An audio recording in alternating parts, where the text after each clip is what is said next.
making some brackets right now. Got this 1/4-inch plate. And we got the 2x6 rectangle tube. And we're starting to make a T-bar. Got the brackets off and the lights off. The bolts are rotted.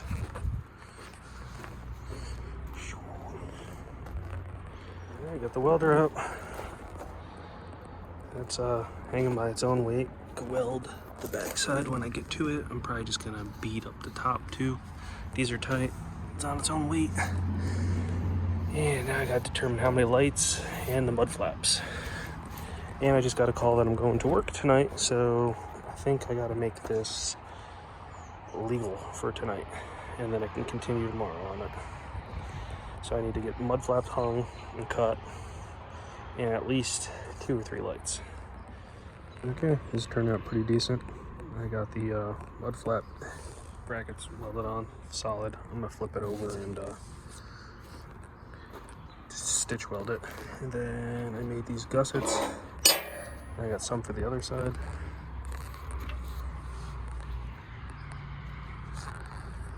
And we need to cut some lights. Quick update because I need to leave soon. I'm not going to finish welding it, but I have all the holes marked for the lights I want to do. I'm going to do 5 here, 5 down this side.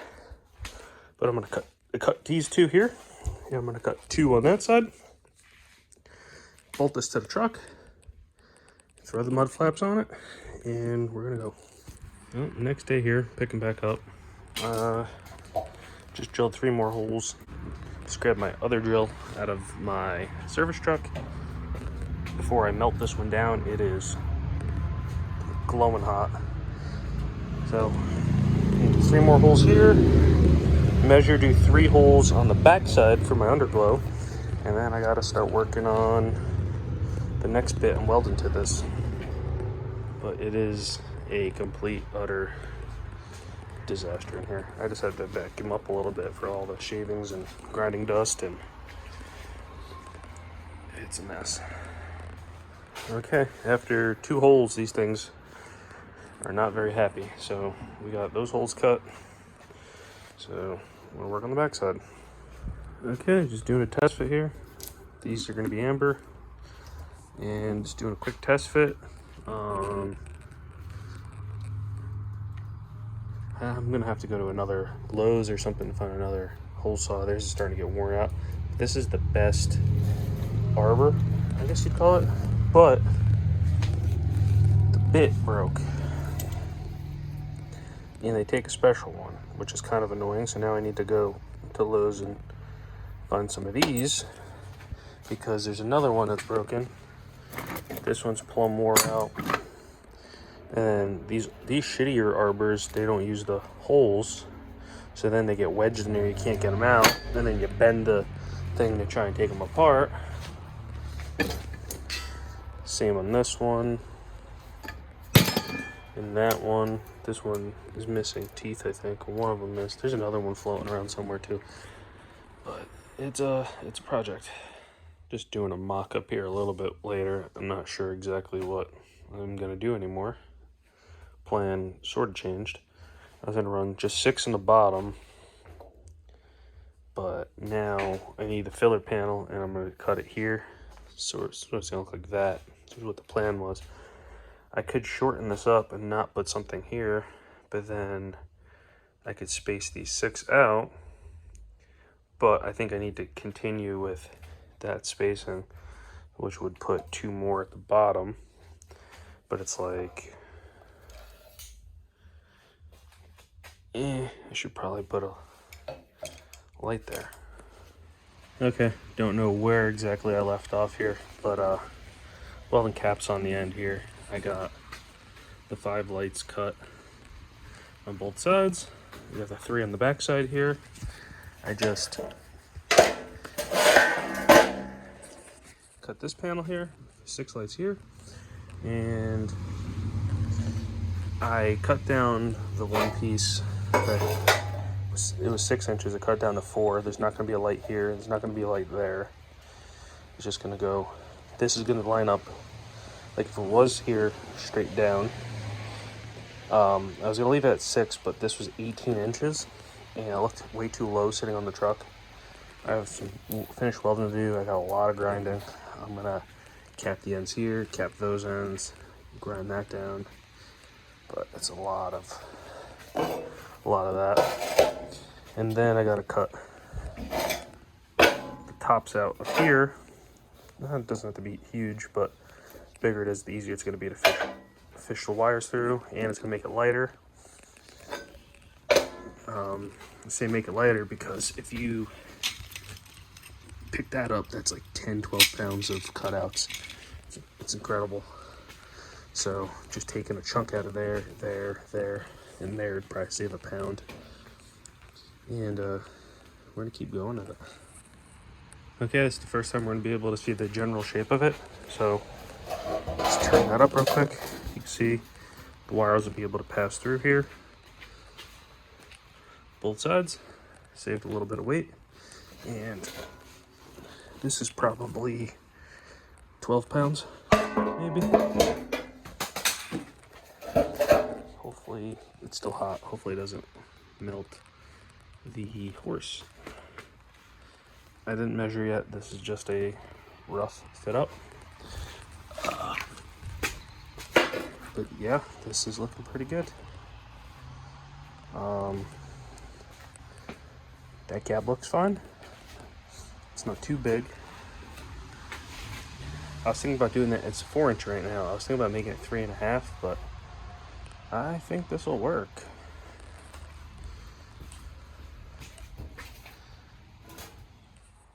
Getting pretty close here to final fit up. I was definitely a little bit more optimistic about getting this done finished faster. In my head, should have known it was going to take longer. Everything takes longer in my life. It's cut out in the bottom here. This is all cut out so I could run my hand through here. Ground everything down. The only thing left to weld after I weld this and grind it down is the caps here. But since there's another bolt hole there, I need to weld a nut. And I need the truck here. Get it all set up, mocked up, bolted on, get that nut welded, and then weld the cap, grind that. And then I was originally gonna spray paint this, but it's on the back of the truck, it's gonna take a beating, so it should get real paint. So we're probably gonna single stage it. Do a quick epoxy primer. This all this grinding dust is still in here. I've been blowing it out as I go. I'm vacuuming the floor, sweeping up.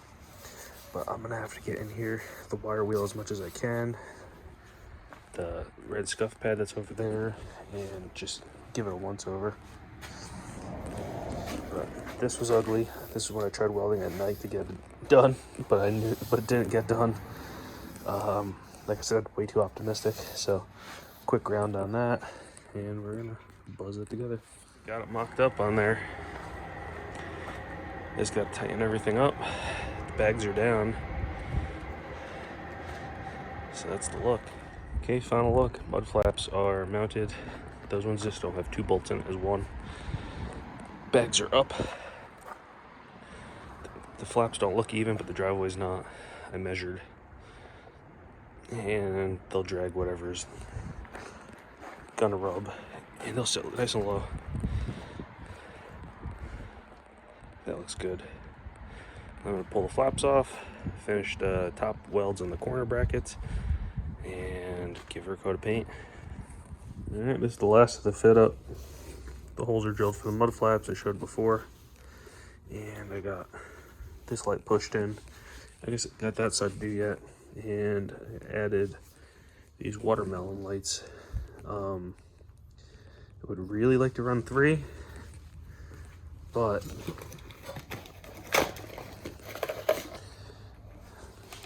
mount that, it's gonna totally, it looks like it's not gonna interfere with the light, like it'd be really close. I thought about trying to modify this, but it's sealed at the end. I could definitely run 3 here.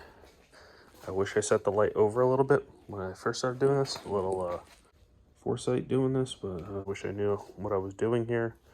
I made these plates, after I drilled the holes, I made the plates on the end 1/4 inch. Try and push them out a little bit more. So I could stick another 1/4-inch plate on the end of this, weld it, grind it. That's so much more work just to get these lights to fit. I think 2 will be fine. Everything's ground down, capped off.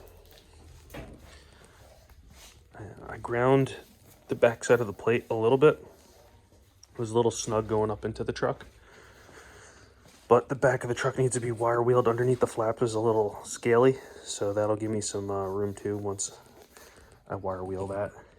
I'm not going to grind the truck frame, but I'm just going to wire wheel it and get it clean, and that should help. I don't think I took too much off of this, but it's fine. So I just need to drill 2 holes here, and I think it'll be done. Okay, we got it hanging up here. I don't like to hang stuff because these rafters aren't really made to hang anything, but I have had a pickup truck box hanging from there, so this will be fun.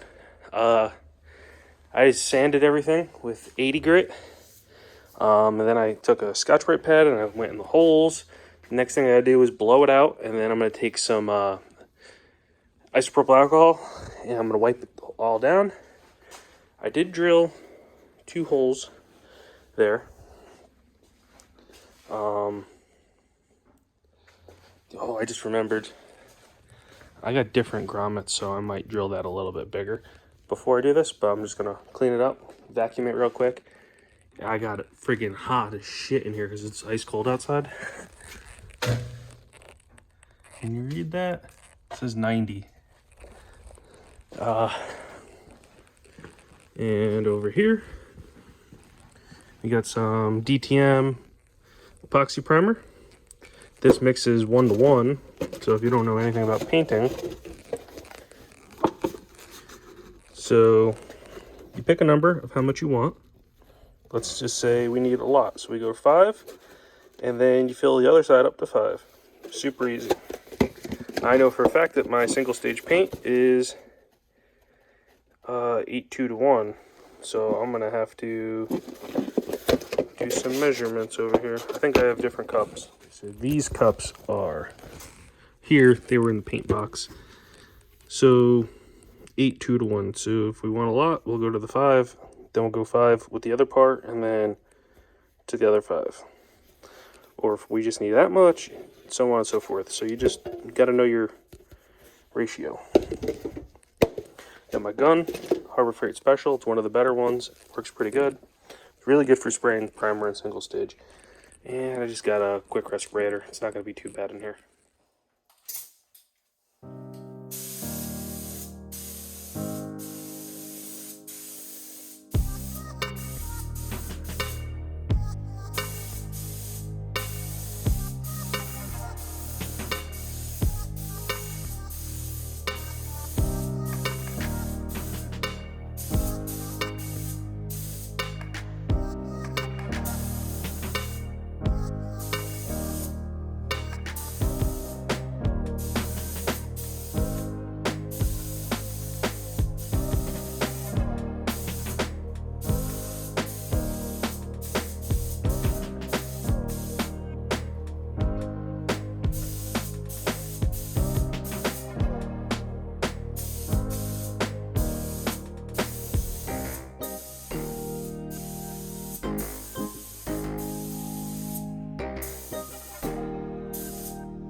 Okay, I just sprayed a shit ton of coats on this.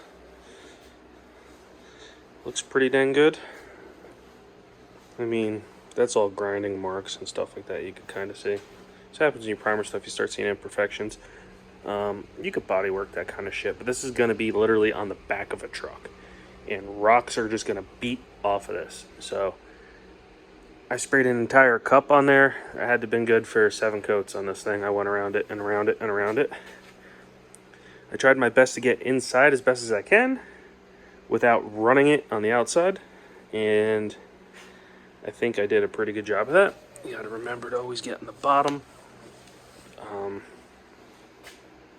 It's a little tricky going around this vice grip, but it's holding it so the strap doesn't touch up against the metal. This is going to look pretty dang good lit up at night and in black. There's like one little sag run right there. That's the only imperfection on that so far. But it's going to look pretty good. Decided to use the paint and just spray it because I mean, I have a lot of time into this, so just clean the gun, shove some lacquer in there. That's pretty much garbage. Now we're going to be working on the single stage. So there's 3 parts of that. This was 1-to-1, so 1 part of that, the equal part of that, it gives you sprayable. So this is 1 gallon of primer. It's 2 gallons sprayable. We got the reducer, that should be 1 part.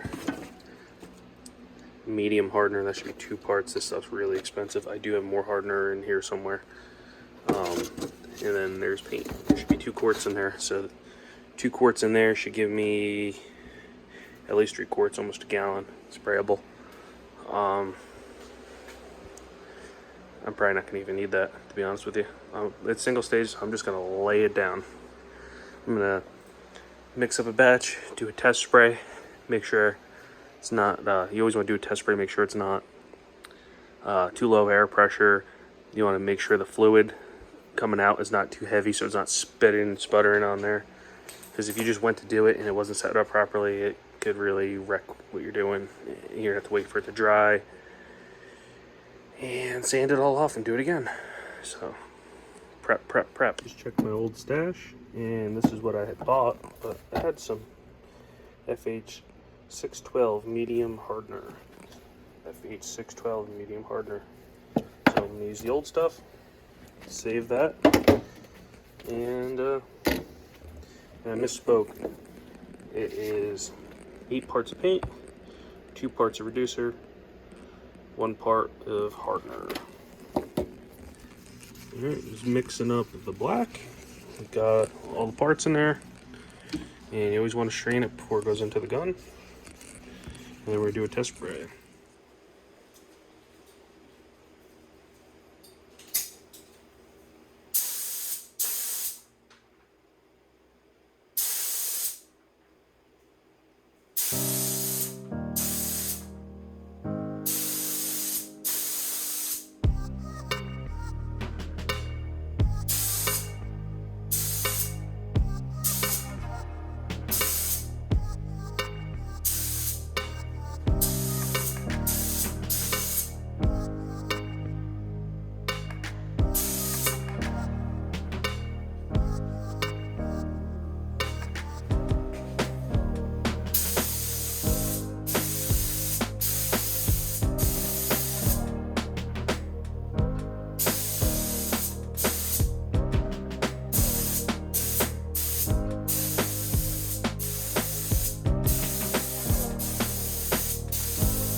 that bolted on. I put some anti-seize on the main bolts holding it in.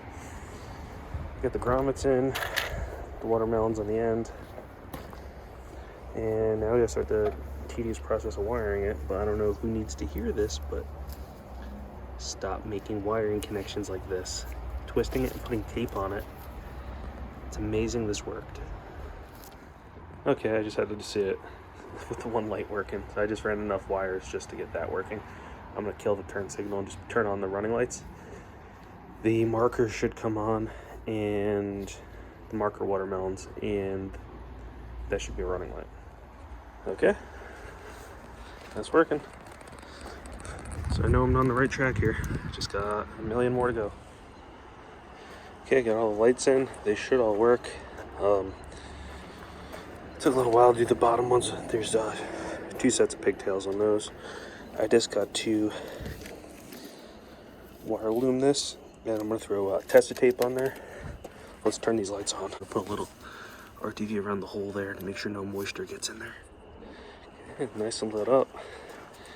Those amber lights in there, really nice. Nice little glow in there.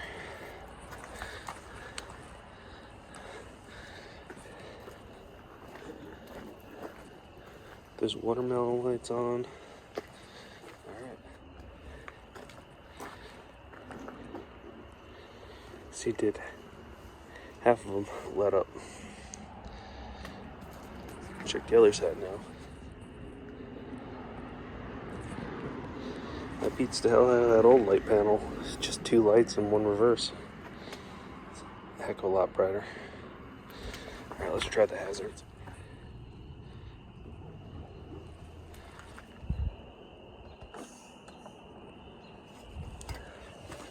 Looks like the brake lights are all working.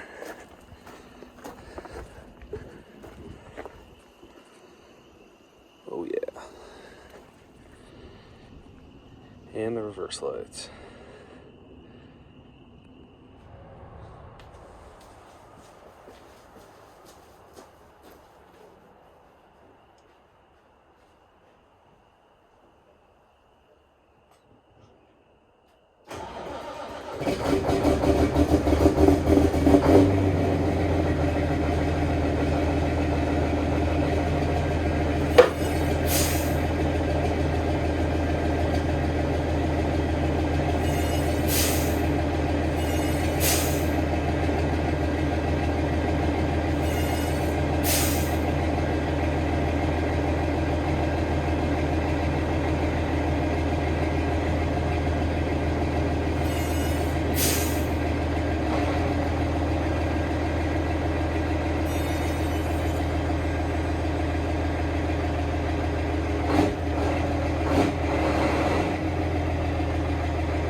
Okay, I'm just going to make a quick little end to this video here.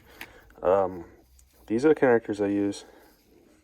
These ones, and I'm not running out, I have more. I keep these in stock in every vehicle I have. They're heat shrink butt connectors. They work great. They don't fail. I don't have any of the other style, but I'm going to show some of the tools I used. This is Matco, but it's just rebranded because Matco doesn't make tools. This is a generic one anyways. I think Snap-on has a similar one with a different color scheme on there. But it's a cutter, stripper. This is the best stripper in my opinion. People use other ones where it opens like that. This works better in tight spaces. These were my old crimpers here, but what they do is they pierce the heat shrink and you can get corrosion in there. These are a way better pair. Those were Mac. These are Milwaukee. These are way nicer. The cutter is way nicer. I still use them for that, for cutting stuff and doing stuff. But then I discovered these things, these ratcheting crimpers, and they crimp it the perfect amount. They don't pierce it, and it's a watertight seal. Once you heat shrink it, there's no problems. That connector cannot fail. Your wiring connection will not fail. This will not open until you squeeze it all the way. This style, this ratcheting one, this is off Amazon. This was like 30 bucks. Best crimper you can get. Best style. That might not be the best one. This is, I just got this. This is from Mac. This is a handy little thing because it will do insulated and non-insulated ones. So non-insulated ones would be those ones, those heat shrink ones it'll work on. These strippers are probably the best style stripper like this, in my opinion. I've had different brands of these. They don't work. They don't strip. You're twisting it, ripping the wire, junk. This one, you stick it in there, and it strips it. You just pull it. This is great for when I have to climb up a ladder or something like that, and like do a trailer light. You stick this in your pocket. It replaces 2 tools. It strips and it crimps. So it's less stuff I have to keep in my pocket. But that's great. But I highly recommend you getting one of these. And then people use a heat gun, but heat gun's too slow to do the. You get a little butane torch. This thing's from Walmart. This is like $7, and it just rages. You'll burn the wire, but it works. That's the basis of what you need to make a good connection. That's what I did in that entire T-bar. That's what I do on all my connections.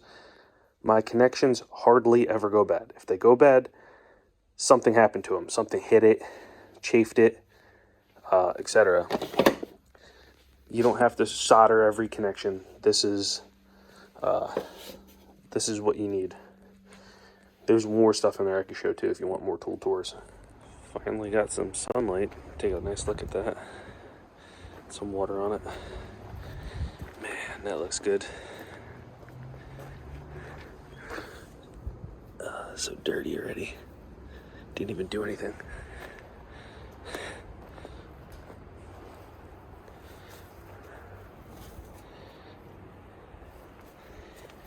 Yep, couldn't be happier with that. So that's a wrap on the best heavy-duty T-bar that you can't buy. You can make it. Tried my best to show what I could. If you like the video, give it a thumbs up, like, comment, subscribe. Thanks.